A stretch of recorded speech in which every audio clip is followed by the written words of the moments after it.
শরতের বৃষ্টিতেও ঢাকায় জলাবদ্ধতা, নাগরিক দুর্ভোগ চরমে, কাজে আসছে না কোনো উদ্যোগ।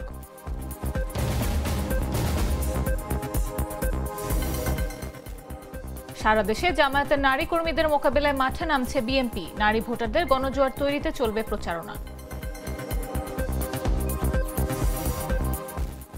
আজ বিজয়া দশমী, প্রতিমা বিসর্জনের মধ্য দিয়ে শেষ হচ্ছে শারদীয় দুর্গোৎসব, মন্দিরে মন্দিরে বিদায়ের সুর।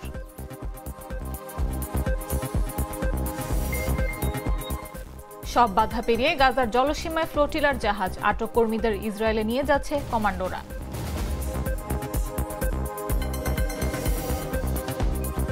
এবং জয়ের লক্ষ্য, নারী বিশ্বকাপ ক্রিকেটে আজ মাঠে নামছে বাংলাদেশ, প্রতিপক্ষ পাকিস্তান।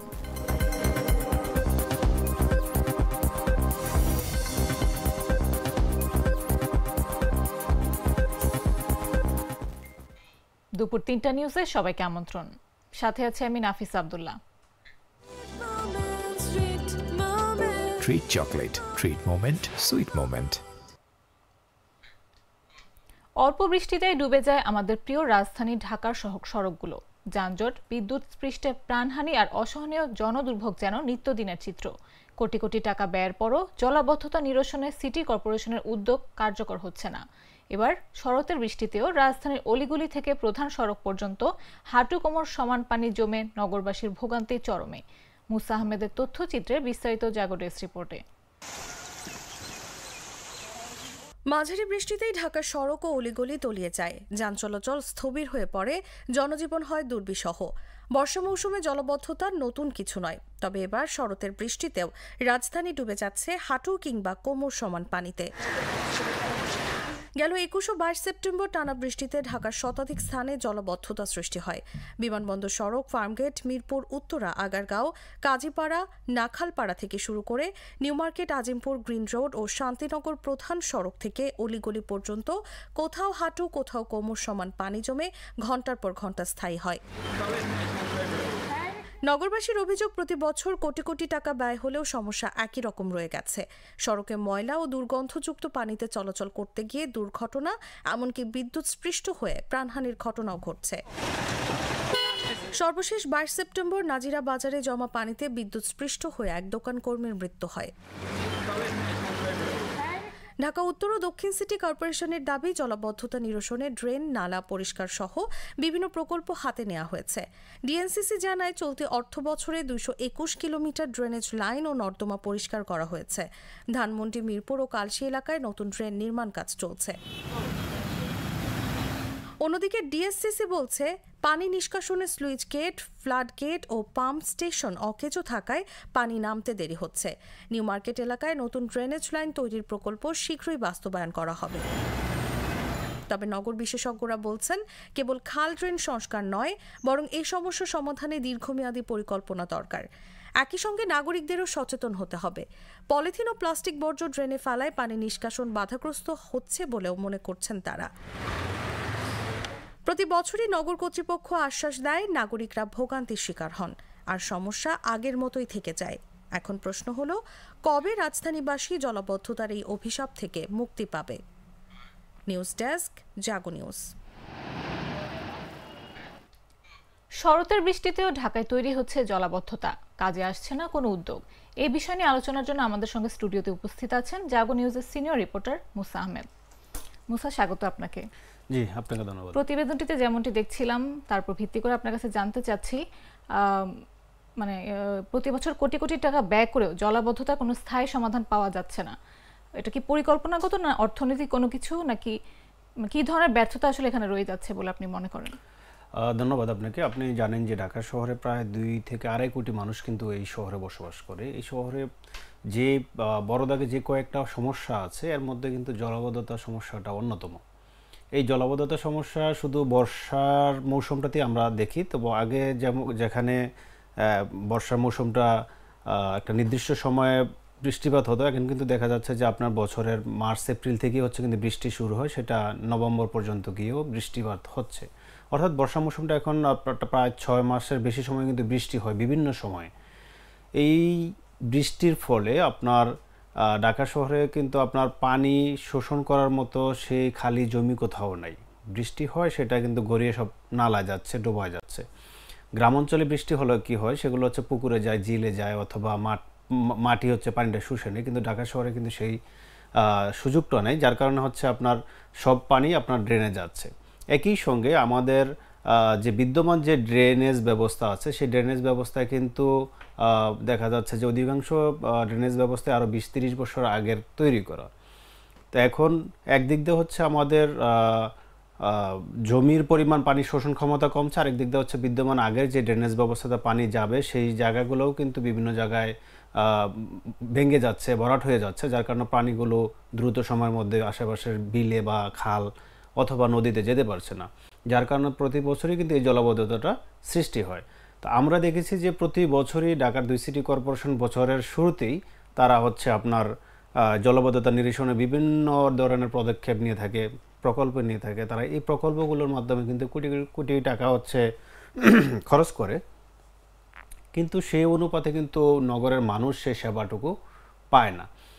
তার প্রধান কারণ হচ্ছে তাদের যেই সিটি কর্পোরেশন যে সীমাবদ্ধতা, সেই সীমাবদ্ধতার মধ্যে অন্যতম হচ্ছে যে তারা ড্রেনের জন্য, আমাদের আপনি দেখবেন যে উন্নত বিশ্বের শহরগুলোতে কিন্তু আপনার রাস্তা, ড্রেন, ফুটপাথ প্রত্যেকটার জন্য কিন্তু আলাদা আলাদা জায়গা থাকে।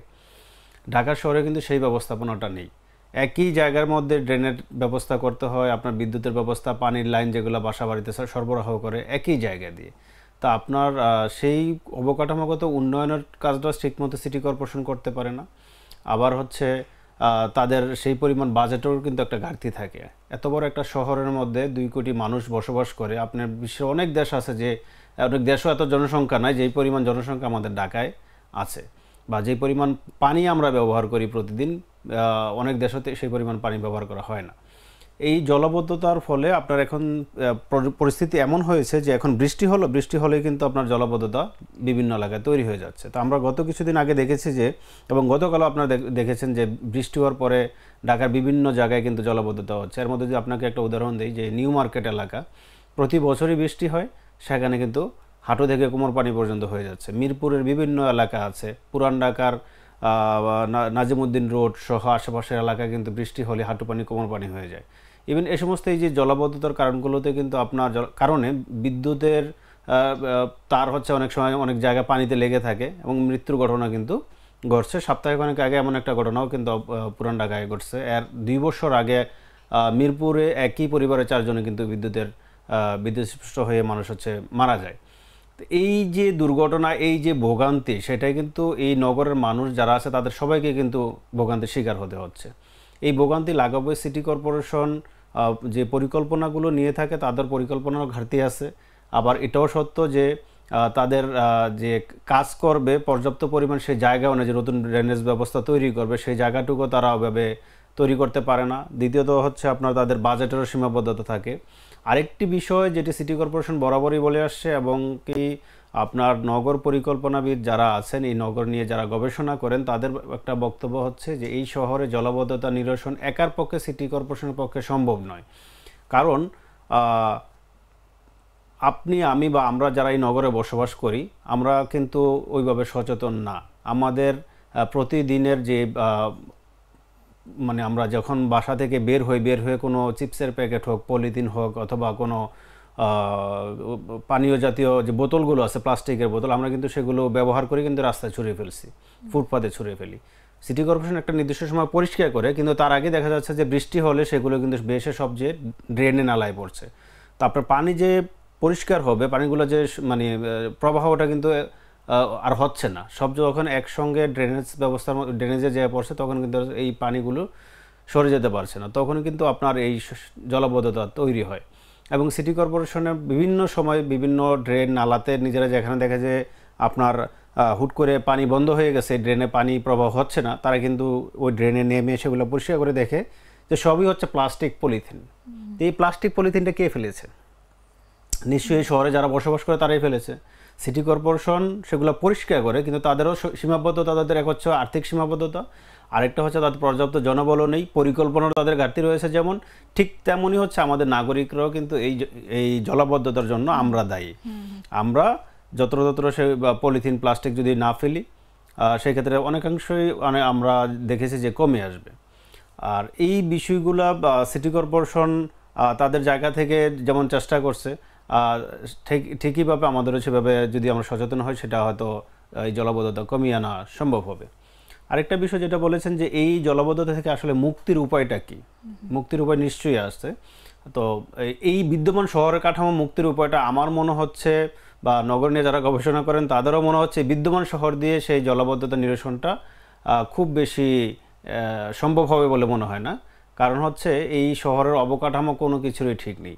এখানে রাজুকের মতো বিল্ডিংয়ের অনুমোদন দেয়, সিটি কর্পোরেশনের মতো রাস্তা বানাচ্ছে, গৃহায়ণ গণপূর্ত তাদের মতো কাজ করছে, কারো সাথে কারো ওইভাবে সমন্বয়টা হয় না। তো যেখানে সমন্বয় নেই সেখানে কিন্তু একটি আধুনিক নগরী কিন্তু গড়ে ওঠা সম্ভব নয়। বৃষ্টি কি শুধু আমাদের দেশে হয় তা কিন্তু নয়, বৃষ্টি আশেপাশের রাষ্ট্রগুলোতে কিন্তু হচ্ছে, কিন্তু সেখানে আপনার সঠিক ব্যবস্থাপনা থাকার কারণে কিন্তু আপনার একটা নির্দিষ্ট সময়ের মধ্যেই পানি নেমে যাচ্ছে। বৃষ্টি হবে, অনেক বৃষ্টি হবে, কিন্তু পানির রাস্তাটা তো আমাদের তৈরি করে রাখতে হবে, যে বৃষ্টি কত মাত্রায় বৃষ্টি হলে আমার এই ক্যাপাসিটি ড্রেনেজ ব্যবস্থা কাজ করবে, কত মাত্রা হলে কাজ করবেন, সেগুলো কিন্তু গবেষণার বিষয় থাকে।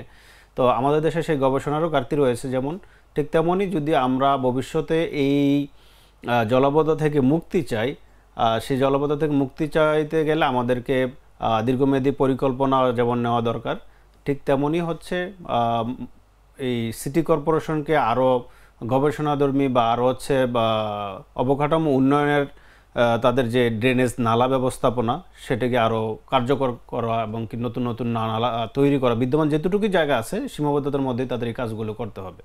আচ্ছা, বৃষ্টির পানি জমে বিদ্যুতায়িত হওয়া ও সড়ক দুর্ঘটনার মতো ঘটনাগুলো যে নাগরিক নিরাপত্তার জন্য ঝুঁকি তৈরি করছে, সেক্ষেত্রে প্রশাসন কি তার সঠিক দায়িত্ব পালন করছে, কি মনে হয় আপনার? প্রশাসক কখনোই সঠিক দায়িত্বটা পালন করছে বলে আমাদের মনে হয় না। আর সেক্ষেত্রে হচ্ছে আপনার দুর্ঘটনাও কিন্তু আপনার প্রচুর দুর্ঘটনা ঘটছে। ঢাকায়ও আমরা বিভিন্ন সময় দেখেছি যে ম্যানহোল খোলা, জলাবদ্ধতা হয়ে আছে, আমি বুঝতে পারবো না সেখানে কি রাস্তা বা মাটি আছে না গর্ত। অনেক মানুষ কিন্তু গর্তের মধ্যে মানে পানির মধ্যে পা দিয়ে গর্ত দিয়ে ডুবে যাচ্ছে। বিশেষ করে এটা আমরা চট্টগ্রাম শহরে বেশি দেখি, বিভিন্ন ম্যানহোলে পরে ডাকনানে ম্যানহোলে পরে হারিয়ে যাচ্ছে। তো এরকম ঘটনা ঢাকায় আমার জানার মতো ঘটেনি, তবে অনেক দুর্ঘটনা হচ্ছে। বাস বা সিএনজি, মোটরসাইকেল ওই পানি দিয়ে যাচ্ছে, কিন্তু ম্যানহোল খোলা, ডাকনা খোলা, রাস্তা ভাঙ্গা, সেখানে কিন্তু সে পড়ে যাচ্ছে। এই কর্তৃপক্ষের অবশ্যই এখানে গাফিলতি আছে, এবং এই গাফিলতি থেকে নাগরিকদের মুক্তি দিতে হলে অবশ্যই তাদেরকে এই পরিকল্পনা মাফিক কাজ করাটা হচ্ছে জরুরি। আচ্ছা, ঢাকার সড়ক, ড্রেন, খাল ও পাম্পিং স্টেশনগুলোর অবকাঠামোগত দুর্বলতা কিভাবে পানি নিষ্কাশনের জন্য ধীর গতি সৃষ্টি করছে, এবং এখানে নাগরিকদের অসচেতনতা জলাবদ্ধতার জন্য কতটুকু দায়ী? বিষয়টা হচ্ছে যে আপনার ঢাকা শহরে যখন বৃষ্টি হয়, বৃষ্টির পানিগুলো কোথায় যায় এটা কিন্তু আমরা কেউ গবেষণা করি না। পানি কোথা থেকে আসে, আমাদের প্রত্যেকটা বাসা বাড়িতে যে পানি ব্যবহার করি এটা অনেক নাগরিকই জানে না। তো ঢাকা শহরের একাংশ পানি হচ্ছে ভূগর্ভস্থ পানি, আরেকটা হচ্ছে বিভিন্ন নদী নালা থেকে কিন্তু পানিগুলো আসে, এর মধ্যে আবার যোগ হচ্ছে বৃষ্টির পানি। এই বৃষ্টির পানি যখন প্রচুর মাত্রায় বৃষ্টি হয়, বৃষ্টি কিন্তু আপনার বিভিন্ন নালা বা ড্রেন দিয়ে আপনার এগুলো ঢাকা চারপাশের নদীগুলোর মধ্যে যে ফেলা হয়, তার মধ্যে হাতিরঝিলেও কিছু পানি যায়, সেগুলো রামপুর হয়ে শীতলক্ষায় চলে যায়, একইভাবে বুড়িগঙ্গায় যায়, তুরাগ নদীতে যায়। তো এই যাওয়ার পথগুলো যদি আমি দেখি যে ঢাকা দক্ষিণের পানিগুলো যাওয়ার জন্য তাদের 9 থেকে 10টা হচ্ছে সুইচ গেট আছে, এর মধ্যে হচ্ছে 3টা হচ্ছে কার্যকর আছে, বাকিগুলো অকার্যকর। তো বাকিগুলো অকার্যকর কারণ হচ্ছে আপনার বর্ষা মৌসুমে কিন্তু নদীর পানিও কিন্তু বেশি থাকে। তো নদীর পানি যখন বেশি থাকে, নদীর পানির উচ্চতা বাড়লে সেই পানি কিন্তু উল্টা শহরের মধ্যে ঢুকে যায়। তো সুইচ গেট থাকা না থাকা সেম অবস্থা থাকে, তখন সিটি কর্পোরেশনকে পাম্প চালিয়ে সেই পানি নদীতে ফেলতে হয়। তো এরকম 9টা-10টা থেকে হয়তো 3টা জানি যে তাদের হচ্ছে চালু আছে, বাকিগুলো হচ্ছে পাম্প ব্যবহার করতে হচ্ছে। তো এই সীমাবদ্ধতার কারণে তারা আসলে ওইভাবে পারছে না যে পানিটা যত সময়ে হচ্ছে পানিটা অপসারণ করানোর জন্য। আচ্ছা, জলাবদ্ধতা নিরসনের প্রকল্পসমূহ কেন সময় মতো শুরু বা শেষ হচ্ছে না, এবং ঢাকা শহরের জলাবদ্ধতা দূরীকরণে দীর্ঘমেয়াদী পরিকল্পনা হিসেবে কোন ধরনের প্রযুক্তি বা পরিকল্পনা বা নীতি প্রয়োজন, এবং সেগুলো কার্যকর হওয়ার সম্ভাবনা কতটুকু? ধন্যবাদ আপনাকে। আপনি জানেন সিটি কর্পোরেশন কিন্তু মানুষের ট্যাক্সের টাকায় চলে, একটা স্বতন্ত্র প্রতিষ্ঠান। এই প্রতিষ্ঠান প্রতি অর্থ বছর বাজেট ঘোষণা করে হচ্ছে জুন-জুলাই। তো জুলাই মাসে যখন সে বাজেট ঘোষণা করে, তারপর হচ্ছে তার একটা প্রকল্প তৈরি করতে 2 মাস 3 মাস সময় লেগে যায়।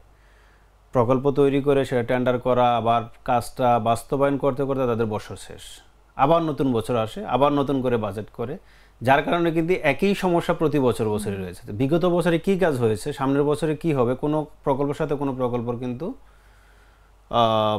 মিলছে না।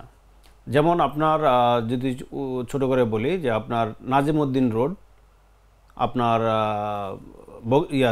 চানকারপুল এবং কি হচ্ছে আপনার কাজী আলাউদ্দিন রোড বংশাল এলাকাটা, এখানে কিন্তু আপনার গত 2 বছর আগেও প্রায় 100 কোটি টাকার উপরে খরচ করে সেখানে ড্রেনেজ ব্যবস্থাপনা করা হয়েছে এবং উপরে রাস্তাও করা হয়েছে, ফুটপাতে তৈরি করা হয়েছে এবং তখন বলা হয়েছিল যে এই এলাকায় আর কখনোই জলাবদ্ধতা হবে না, 2 বছর আগের কথা।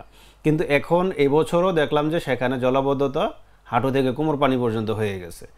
তার মানে কি, যে তারা মুখে বলে বা যেভাবেই পরিকল্পনা করে সে পরিকল্পনায় ঘাটতি অবশ্যই আছে, না হলে তো জলাবদ্ধতা হওয়ার কথা না। তো একইভাবে ঢাকার অন্যান্য এলাকায় যেখানেই জলাবদ্ধতার ওরা প্রকল্প নিচ্ছে, 1 থেকে 2 বছরের মাথায় আবার সেম পরিস্থিতি তৈরি হচ্ছে, আবার প্রকল্প নিচ্ছে, সরকারের শত শত কোটি টাকা খরচ হচ্ছে, আবার সে একই রকমের জলাবদ্ধতা হয়। এই জন্য হচ্ছে আপনার সিটি কর্পোরেশনের যারা এই জলাবদ্ধতা বা ড্রেনেজ ব্যবস্থাপনা প্রকৌশল বিভাগে যারা কাজ করেন, তাদেরকে অবশ্যই গবেষণাধর্মী একটা প্রকল্প নিতে হবে। যেমন আপনার একটা প্রকল্প নিলে যে আমি এই প্রকল্পে এখানে 100 কোটি টাকা ব্যয় করবো, 100 কোটি টাকা ব্যয় করার ফলে যেহেতু এই এলাকায় অন্তত 100 বছর আমার আর জলাবদ্ধতা তৈরি না হয়, প্রকল্পটা তো সেভাবে নেওয়া উচিত। আমি এই বছর 50 কোটি 100 কোটি টাকা খরচ করলাম, আবার 2 বছর পরে আবার এখানে খরচ করব, তাহলে তো এই নগরের আর কোনো উন্নয়ন হলো না। তো এই জন্য হচ্ছে প্রকৌশল বিভাগ যারা সংশ্লিষ্ট যারা আছেন তাদেরকে অবশ্যই প্ল্যানের মানে পরিকল্পনা মাফিক হচ্ছে যদি তারা কাজগুলো করেন এবং কি নগর বিশেষজ্ঞ যারা আছেন তাদের মতামত নিয়ে যে কীভাবে দীর্ঘমেয়াদীভাবে এই সমস্যার সমাধান করা যায়, সেটা তাদেরকে পরামর্শ নিয়ে যদি কাজটা করেন, আমার মনে হয় যে সেটা অনেকাংশ সমাধান হবে। না হয় শুধু টাকা খরচ হবে, জনগণের ভোগান্তি হবে, এই সমস্যার আর সমাধান হবে না। আমরা আশা রাখছি জলাবদ্ধতার এই সমস্যা সমূহ পরিকল্পনাভাবে সম্পন্ন হোক। অবশ্যই। ধন্যবাদ মুসা আপনাকে আমাদের সঙ্গে আলোচনায় যুক্ত হওয়ার জন্য। আপনাকে ধন্যবাদ। দর্শক, কথা বলছিলাম জাগো নিউজের সিনিয়র রিপোর্টার মুসা আহমেদের সঙ্গে। এবারে চলে যাচ্ছে অন্যান্য সংবাদে। জাতীয় নির্বাচন যত ঘনিয়ে আসছে, নারী ভোটারদের ঘিরে শুরু হয়েছে পাল্টাপাল্টি কৌশল। ঘরে ঘরে গিয়ে নীরব প্রচারণায় নেমেছে জামায়াতে ইসলামী, আর এর পাল্টা হিসেবে বিএনপি সক্রিয় করছে তাদের নারী ও শিশু অধিকার ফোরাম। খুলনা বিভাগ থেকে শুরু হচ্ছে বিএনপির নারী ভিত্তিক প্রচার অভিযান। বিস্তারিত তুষার ইসলামের রিপোর্টে।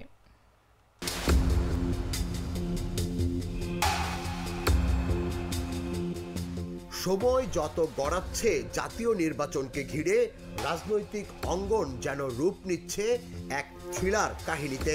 মাঠে এখন নারী ভোটারদের টার্গেট করে পাল্টাপাল্টি কৌশল নিচ্ছে রাজনৈতিক দলগুলো। জামায়াতে ইসলামী ইতোমধ্যেই তাদের মহিলা কর্মীদের সক্রিয় করেছে সারা দেশে। তথ্য আসছে, নারীদের ঘরে ঘরে গিয়ে ভোট প্রভাবিত করার নীরব প্রচারণা চালাচ্ছেন তারা। আর বিএনপির শীর্ষ নেতৃত্ব এ তথ্য হাতে পেয়েই নড়ে চড়ে বসেছেন। কৌশলগত পাল্টা জবাব হিসেবে বিএনপি নামাচ্ছে তাদের বিশেষ প্ল্যাটফর্ম নারী ও শিশু অধিকার ফোরাম। 2019 সালে যাত্রা শুরু করা এই সংগঠনের নেতৃত্বে আছেন স্থায়ী কমিটির সদস্য সেলিমা রহমান ও নিপুণ রায় চৌধুরী। ফোরামের কার্যক্রম হবে ঘরোয়া, তবে অত্যন্ত সুপরিকল্পিত। স্থানীয় জনপ্রতিনিধি, সাবেক চেয়ারম্যান, মেয়রদের একত্র করে দেয়া হবে নির্বাচনী দিক নির্দেশনা। তুলে ধরা হবে নারীর অধিকার ও নিরাপত্তার বার্তা। সূত্র বলছে, খুলনা বিভাগ থেকেই শুরু হচ্ছে এই প্রচারণা। 14 অক্টোবর থেকে টানা 3 দিন খুলনা, যশোর, বাগেরহাট, সাতক্ষীরা, মাগুরা, ঝিনাইদহ, নড়াইল সহ কয়েকটি জেলায় পরপর সভার আয়োজন করা হবে। এরপর ধাপে ধাপে ছড়িয়ে পড়বে পুরো বাংলাদেশে। রাজনীতির অভ্যন্তরীণ নাটকীয়তা এখানেই। বিএনপি ভেতরে ভেতরে আশঙ্কা করছে জামাতের নারী তৎপরতা তাদের ভোট ব্যাংকে টালমাটাল করে দিতে পারে। তাই শীর্ষ নেতৃত্ব চাইছে ধানের শীষের পক্ষে নারী ভোটারদের ঘিরে নতুন এক গণজোয়ার তৈরি করতে। বিষয়টি নিশ্চিত করে সেলিমা রহমান বলেন, তাদের মূল লক্ষ্য নারী ভোটারদের সচেতন করা। বাংলাদেশকে দুর্নীতি ও অবক্ষয় মুক্ত করতে হলে নারীরাই হবেন পরিবর্তনের চালিকা শক্তি। আজ বিজয়া দশমী, সনাতন ধর্মাবলম্বীদের 5 দিন ব্যাপী শারদ উৎসবের শেষ দিন। প্রতিমা বিসর্জনের মধ্য দিয়ে শেষ হবে সনাতন ধর্মাবলম্বীদের প্রধান ধর্মীয় উৎসব। দশমী মানে দেবী দুর্গার ফিরে যাওয়া আর ভক্তদের অপেক্ষা আরও একটি বছরের। এদিন সকাল থেকে বিহিত পূজার মাধ্যমে পালিত হচ্ছে দশমী পূজা। প্রতিমা নিরঞ্জনের পর আলিঙ্গনের মাধ্যমে প্রিয়জনকে শুভেচ্ছা জানানোর দিন বিজয়া দশমী। বিহিত পূজা শেষে দর্পণ বিসর্জন দেয়া হবে। বিজয়া দশমীতেই দুর্গা কৈলাসে গমন করেন, তাই মা দুর্গাকে বিদায় জানাতে সিঁদুর খেলায় মেতে উঠবেন ভক্তরা। অন্তরে দেবী মাকে রেখে বিদায়ের সুর বাজবে ঢাক ও শঙ্খের ধ্বনিতে। মণ্ডপে মণ্ডপে পুরোহিতের মন্ত্র পড়ার পাশাপাশি ভক্তদের চোখে থাকবে বেদনার জল। এরপর পূজার সব কার্যক্রম শেষে দেবী দুর্গাকে দেয়া হবে বিসর্জন। দশমীতে দেবী মর্তলোক ছাড়বেন দোলায় চড়ে। বিসর্জন উপলক্ষে শহরের বিভিন্ন পয়েন্টে বাড়তি নিরাপত্তা নিয়েছে ঢাকা মহানগর পুলিশ। মহাষষ্ঠী পূজার মধ্য দিয়ে গত রোববার শুরু হয় 5 শারদীয় দুর্গোৎসব। দশমীর বিহিত পূজা ও দর্পণ বিসর্জনের পর প্রতিমা বিসর্জনের মাধ্যমে শেষ হবে সনাতন ধর্মাবলম্বীদের সবচেয়ে বড় শারদীয় দুর্গোৎসব।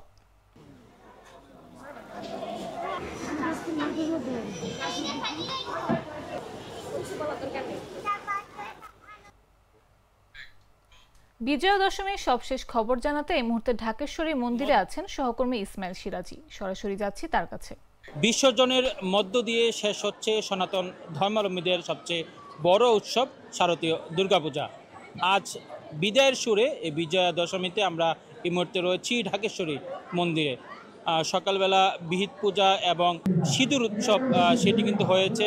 সিঁদুর খেলার মাধ্যমে কিন্তু সকলে মেতে ছিলেন এই ঢাকেশ্বরী মন্দিরে বিবাহিত নারীরা।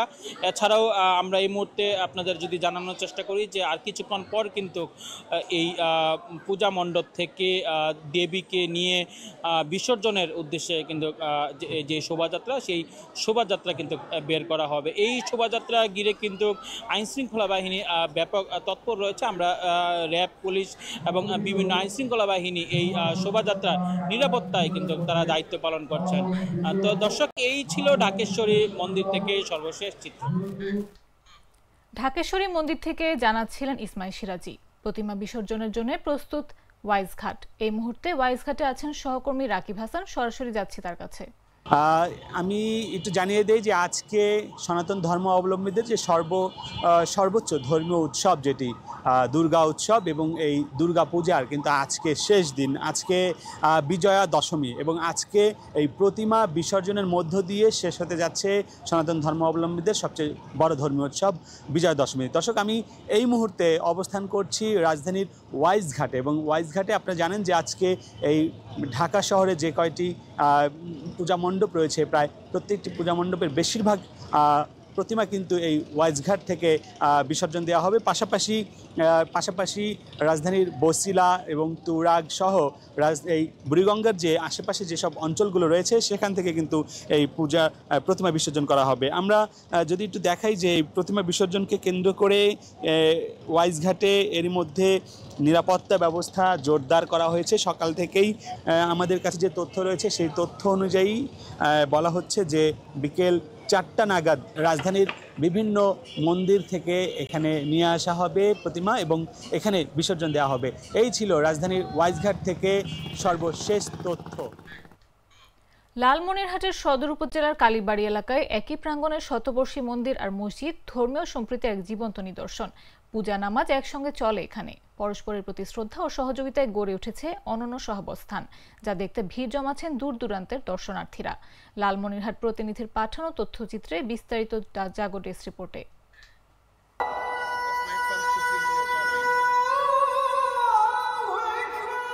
লালমনিরহাটের সদর উপজেলার কালীবাড়ি এলাকায় একই প্রাঙ্গণে অবস্থিত পুরানবাজার জামে মসজিদ ও কালীবাড়ি কেন্দ্রীয় মন্দির যেন ধর্মীয় সম্প্রীতির অনন্য নিদর্শন। মোরা এক বৃন্তে দুটি কুসুম, হিন্দু মুসলিম, মুসলিম তার নয়নমণি, হিন্দু তাহার প্রাণ। এভাবে স্থানীয়রা যুগ যুগ ধরে এই সম্প্রীতির বার্তা বহন করছেন।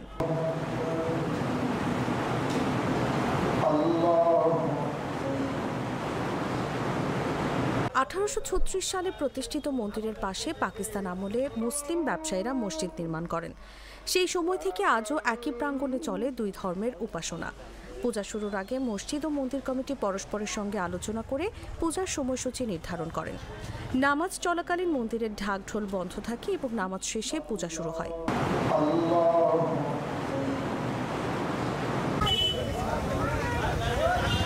এই শারদীয় দুর্গোৎসবে জেলার 469টি পূজা মণ্ডপের মধ্যে কালীবাড়ি কেন্দ্রীয় মন্দির অন্যতম আকর্ষণ। প্রতিদিন দূর দূরান্ত থেকে মানুষ এখানে আসছেন ধর্মীয় সম্প্রীতির অভিজ্ঞতা নিতে। দেশ বিদেশের রাষ্ট্রদূতরাও মসজিদ মন্দির পরিদর্শন করেছেন।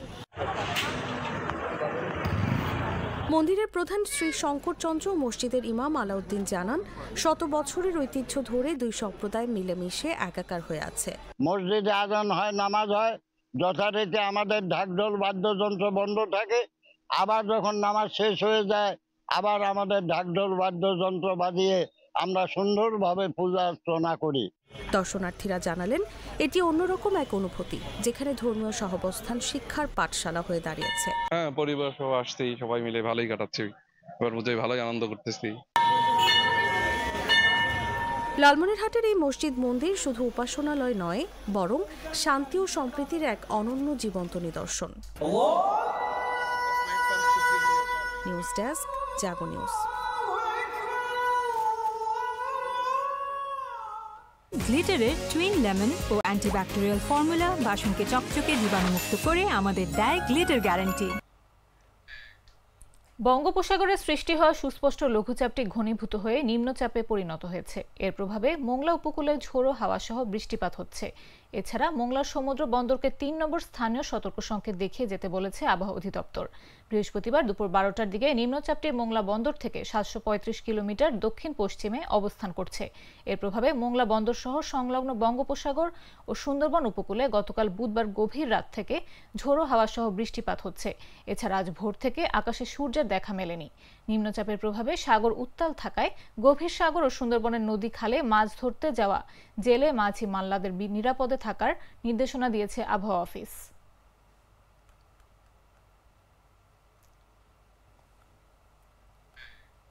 ফেনীর দাগনভূঞা উপজেলার সিলোনিয়া বাজারে যাত্রীবাহী বাস উল্টে 3 জন নিহত হয়েছেন। এতে অন্তত 10 জন গুরুতর আহত হয়েছেন। বৃহস্পতিবার সকাল 10:30টার দিকে ফেনী নোয়াখালী আঞ্চলিক মহাসড়কে এই দুর্ঘটনা ঘটে। পুলিশ ও স্থানীয়রা জানায়, সুগন্ধা পরিবহনের একটি যাত্রীবাহী বাস ফেনী থেকে নোয়াখালীর দিকে যাচ্ছিল। সিলোনিয়া বাজারে পৌঁছালে বাসটি নিয়ন্ত্রণ হারিয়ে বৈদ্যুতিক খুঁটিতে ধাক্কা দিয়ে উল্টে যায়। পুলিশ ও ফায়ার সার্ভিস ঘটনাস্থলে পৌঁছার আগেই স্থানীয়রা বাস থেকে আহতদের উদ্ধার করে ফেনী জেনারেল হাসপাতালে নিয়ে যায়। সেখানে কর্তব্যরত চিকিৎসক 3 জনকে মৃত ঘোষণা করেন। 250 শয্যা ফেনী জেনারেল হাসপাতালের আবাসিক মেডিকেল অফিসার শোয়েব ইমতিয়াজ নিলয় সড়ক দুর্ঘটনায় 3 জন নিহত হওয়ার তথ্য নিশ্চিত করেছেন। গাড়ি আমার মনে হয় গাড়ি ওভার স্পিডে ছিল, যার কারণে গাড়ি ব্যাগের বাজারে ব্রিজের আগে মারি মোড় নেওয়ার সময় গাড়িটা কন্ট্রোলিং হারায়। প্রথমবার বাড়ি খায় আপনার ব্রিজের বাম পাশে, দ্বিতীয়বার বাড়ি খায় আবার ব্রিজের ডান পাশে। এর পরবর্তীতে আবার গাড়ি কাট নিলে মোড় নিলে পরবর্তীতে গাড়ি কারেন্টের পিলার সহ নিয়ে দোকানের ভিতরে ঢুকে যায়। আমাদের এখানে মোট টোটাল 11 জন রুগী আসছে, তার মধ্যে 3 জন স্পট ডেড, 2 জনের পরিচয় পাওয়া গেছে, 1 জনের পরিচয় নেই। আর বাকি 8 জনের মধ্যে হেড ইঞ্জুরি রুগী পেশেন্ট আছে, ফ্র্যাকচারের পেশেন্ট আছে। এর মধ্যে আমরা 7 জন রুগীকে হাসপাতালে ভর্তি রাখছি এবং 1 জন রুগীকে রেফার করে দিয়েছি। অনেক লোকজন আহত হয়, গুরুতর আহত হয়, তাদেরকে দ্রুত আমরা উদ্ধার করে হাসপাতালে প্রেরণ করি। আর দুর্ঘটনা কবলিত স্থান থেকে যে গাড়িটা আমরা উদ্ধার করে আমাদের নিজ হেফাজতে নিয়ে আসতেছি। রাস্তা যান চলাচল স্বাভাবিক আছে। বাছাইকৃত লাল সরিষার দানা থেকে তৈরি হয় প্রাণ সরিষার তেল, আসল ঝাঁঝে আসল স্বাদে। জানাবো আন্তর্জাতিক সংবাদ।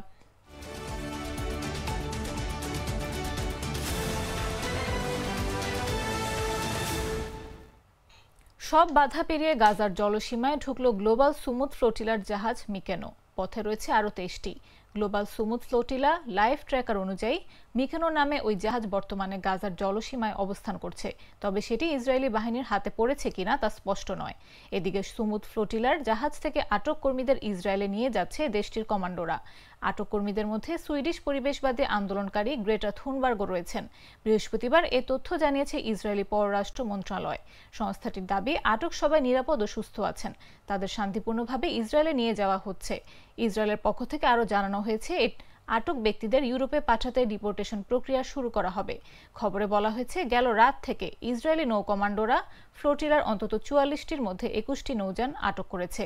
এসব নৌযানে যুদ্ধবিধ্বস্ত গাজায় মানবিক সহায়তা পৌঁছানোর চেষ্টা চলছিল, যা অবরোধ ভাঙার আন্তর্জাতিক প্রচেষ্টার অংশ।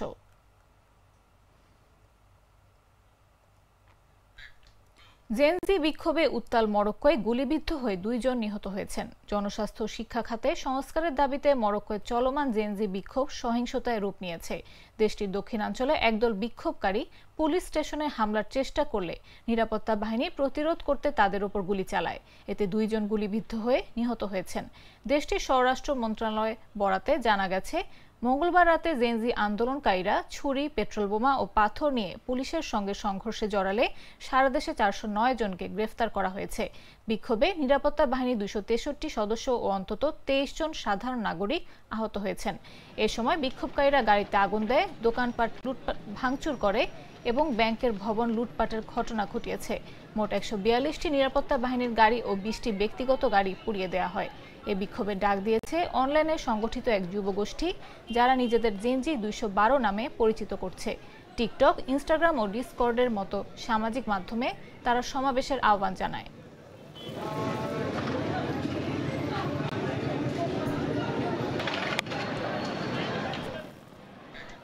সংবাদ শেষ করব খেলার খবর জানিয়ে।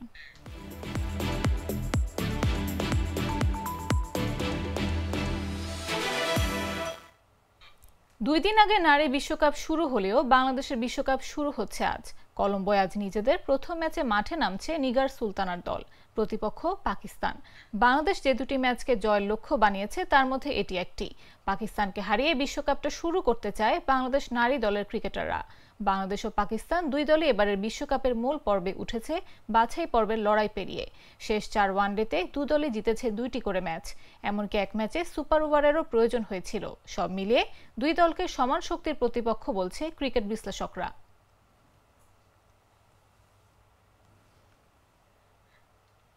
সংবাদ শেষ করার আগে শিরোনামগুলো জানিয়ে দিচ্ছি আরো একবার।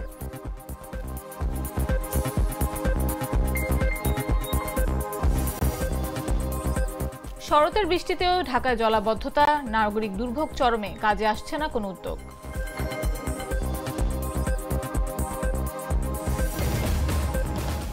সারা দেশে জামাতের নারী কর্মীদের মোকাবিলায় মাঠে নামছে বিএনপি। নারী ভোটারদের গণজোয়ার তৈরিতে চলবে প্রচারণা।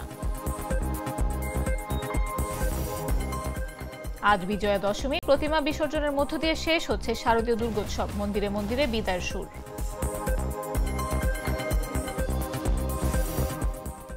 সব বাধা পেরিয়ে গাজার জলসীমায় ফ্লোটিলার জাহাজ। আটক কর্মীদের ইসরায়েলে নিয়ে যাচ্ছে কমান্ডোরা।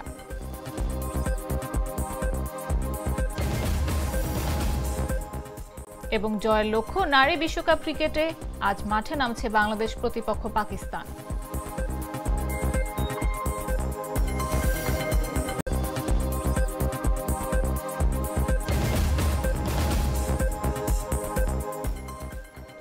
দর্শক, এই ছিল এখনকার মতো। প্রতি মুহূর্তে সর্বশেষ খবর পেতে ভিজিট করুন jagonews24.com, ফলো করুন আমাদের ভেরিফাইড ফেসবুক পেজ এবং সাবস্ক্রাইব করুন জাগো নিউজের ইউটিউব চ্যানেল। এতক্ষণ সাথে থাকার জন্য ধন্যবাদ সবাইকে।